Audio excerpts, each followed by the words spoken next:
All right, are you ready? Today we are going to pretend that we are making pancakes. We have made pancakes in class before and it was so yummy. So the first thing that we're going to do is read our thing and it says, what do I need to make pancakes? This is one of our task boxes that we sometimes do. The first thing we need is a mixing bowl and a wooden spoon. It doesn't have to be a wooden spoon, but that's what this picture is. So I'm going to put it on here. We have our spoon and our bowl.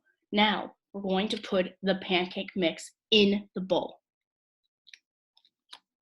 Then we also need milk. See, this one doesn't tell me how much milk we need, so we're just going to pretend that this is the right amount of milk.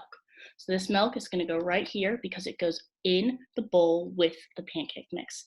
Then we have to stir it, and we always work on turning and stirring it in the bowl. Now, we're going to put a pan on the stove. We're going to put butter on the pan so our pancakes don't get stuck to our bowl or our pan, because that's not good. And then we're going to use a spatula to flip our pancakes. When we made pancakes in class, we used a skillet that plugged into the wall instead of a stove because we didn't have our stove in our classroom. But these are all the ingredients that you would need to make pancakes. And if you want to make pancakes at home, you should ask a parent first so they can help you be safe. Thanks for watching.